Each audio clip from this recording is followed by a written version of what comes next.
Sir के लिए तैयारी कर रहे हैं। अगर आप देखिए तो भारतीय सेना इस सोसाइटी के किसी भी भाग में या किसी भी जहाँ पर उन्नति हो रही है, भारतीय सेना का रोल है। लोग समझते हैं कि भारतीय सेना का रोल सिर्फ सिक्योरिटी के लिए नहीं, नेशन बिल्डिंग में भारतीय सेना एक अहम भूमिका निभाती है। चाहे वो इंफ्रास्ट्रक्चर डेवलपमेंट, चाहे स्किल ट्रेनिंग हो, या किसी प्रकार की सिक्योरिटी प्रोवाइड करनी हो इंटरनल हालातों में। ऑल्सो ह्यूमैनिटेरियन असिस्टेंस और डिजास्टर रिलीफ में भी हमारा मुख्य भूमिका होती है। जहाँ तक विकसित भारत की बात है, भारतीय सेना ने एक डिक्रीट ऑफ ट्रांसफॉर्मेशन नियुक्त किया है, जिसमें हमने 5 मुख्य पिलर्स नियुक्त किए हैं, जिसमें कि रिस्ट्रक्चरिंग है, मॉडर्नाइजेशन है, सिस्टम प्रोसेस फंक्शनिंग है, उसी प्रकार से ह्यूमन रिसोर्स का डेवलपमेंट है, जॉइंटनेस और इंटीग्रेशन। हर पहलू में हम सोसाइटी के साथ मिलके जो भी बन पड़ेगा वो काम करेंगे, ताकि विकसित भारत में हमारे मुख्य भूमिका।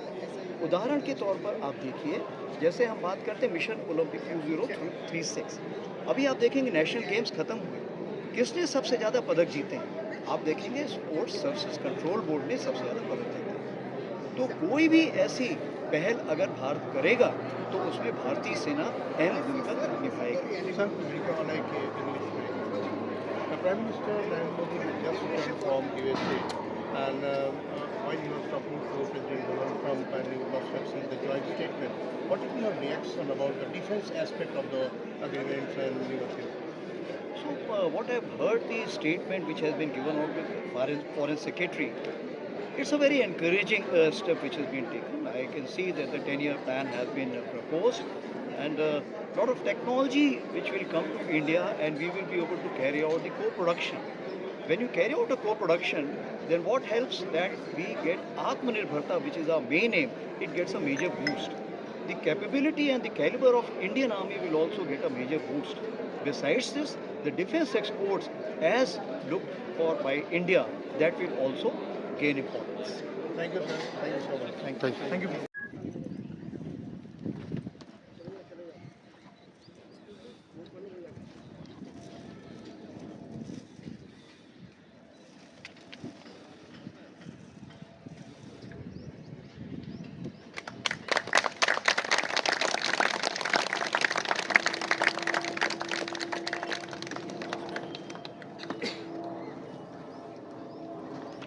Sanstha, members of the management committee, family members of our fallen heroes,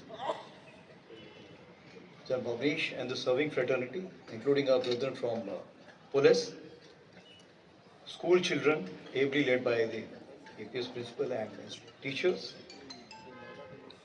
ladies and gentlemen, and of course, now we have the civil fraternity also joining us in a big number today, what I was witness to. Jai Hind and a very good morning to you all.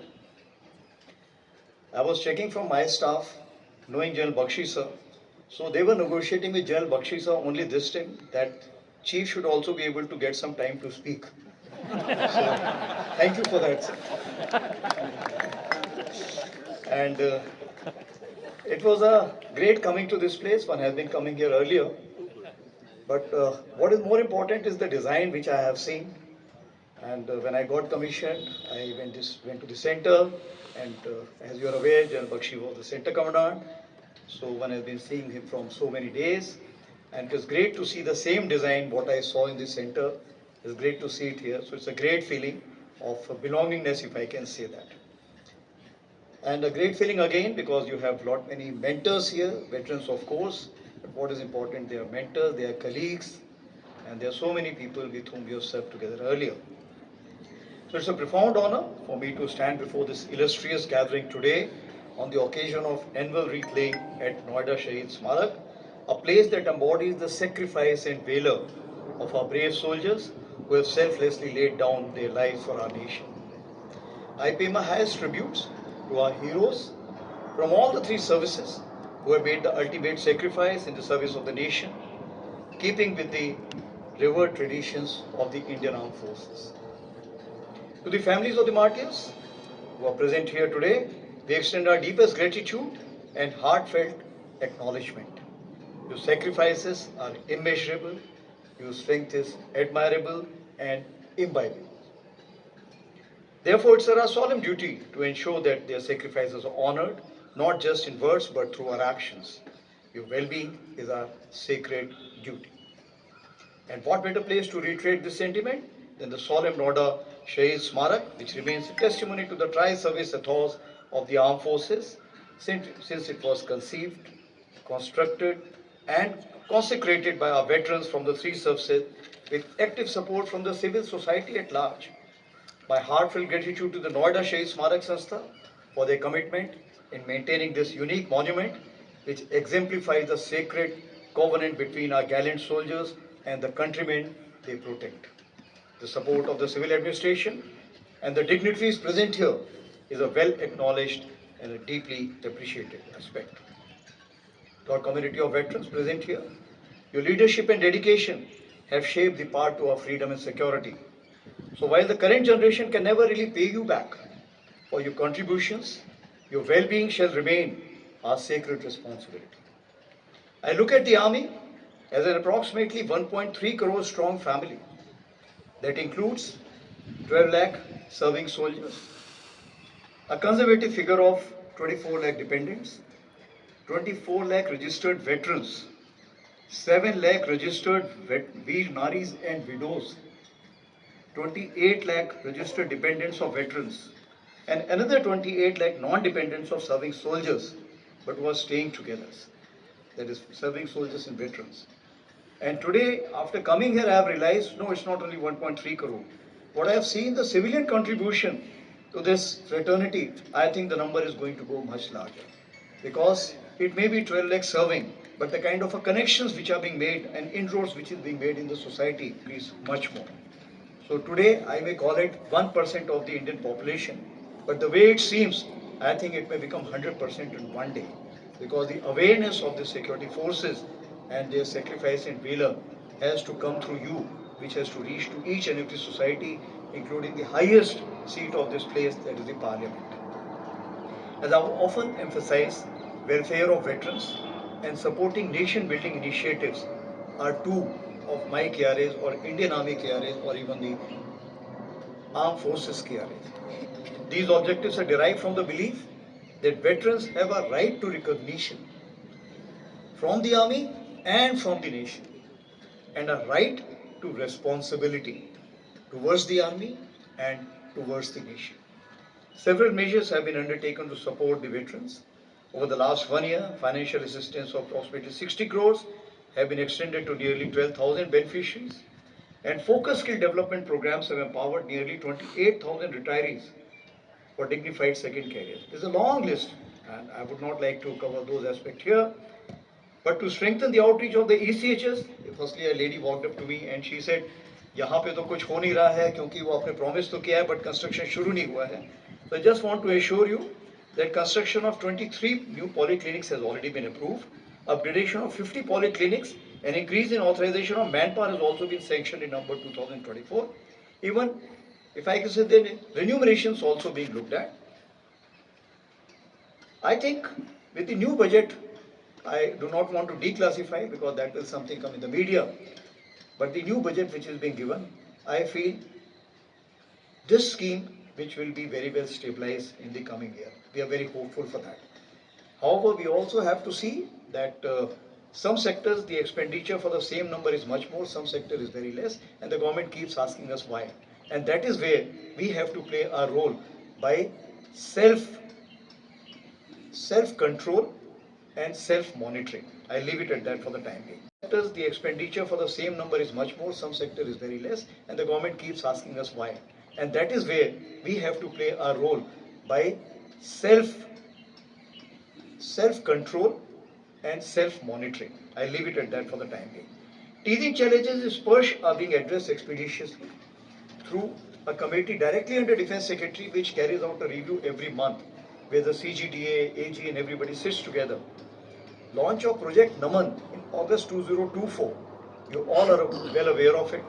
It's taken a big leap and we intend to increase the number of the single window clearance system from 14 to 200 pan-India very soon.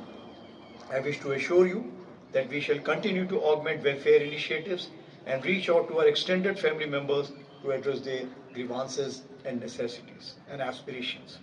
I also take this opportunity to encourage the veterans to mentor and stay connected with the younger generation of the armed forces while remaining cognizant of the evolving security and HR challenges being faced by the modern the armed forces today in view of the societal changes which are taking place very rapidly. Contributing your suggestions, I urge you to participate in planning and implementation efforts, thus ensuring that the legacy of excellence in selfless service continues to inspire and uplift our nation, especially the generation next, uniformed or otherwise. It also means the school children whom we met today. Indian Army has already commended nearly 50 veterans through Veterans Achievers Award for their payback to the society as well as Indian Army. This I am talking only about the chief. As for the army commanders are concerned, they are also accordingly recognizing the services of the veterans towards the society and towards the Indian Army. As our country forges ahead to fulfill the vision of Viksit Bharat 2047, I can proudly say that the Indian soldier, sailor and airman will remain a true guarantor of our very idea of Bharat and the dream of making it a prosperous nation. And you have seen the encouraging feedback of the meeting which has taken place last 2 days in France and US. While economic power remains the fountainhead of growth of a nation, yet it is the military strength that lends it the ability to affect the outcomes and further its interests. The armed forces remain aligned and integrated with the national vision and objectives. A self-reliant and future-ready military shall continue to contribute meaningfully not only to rising India's role of a net security provider, but will also participate in nation building as a responsible component of time T. I just wish to assure you that I have just written a letter after discussing with Ministry of Defence high officials to all the commanders to reach out to all the chief ministers of all these states and tell them the progress of the veterans, how they can be part of each and every aspect, whether it is a block development office of a village or a district, or it is the state administration. And this is in conjunction with Director DSW or the secretary who is there. He's written to all the Sainik Welfare Board to reach out through this letter to each and every individual in the state administration to make sure that the bonding and, if I can say that, the powers which you have in terms of the, if you open your curriculum vitae, we don't realize, but I keep telling in the retiring officer seminar that the caliber and capability which a veteran is having is much more than any other citizen of the country. It is having the annual wreath-laying ceremony with dignity and military precision, befitting the occasion. May best wishes to you and may this noble endeavor continue in all its glory for the years to come. So with this, I would like to sign off with a quote, शहीदों की चिताओं पर लगेंगे हर बरस मेले, वतन पर मरने वालों का यही बाकी दिशा होगा. धन्यवाद. जय हिंद.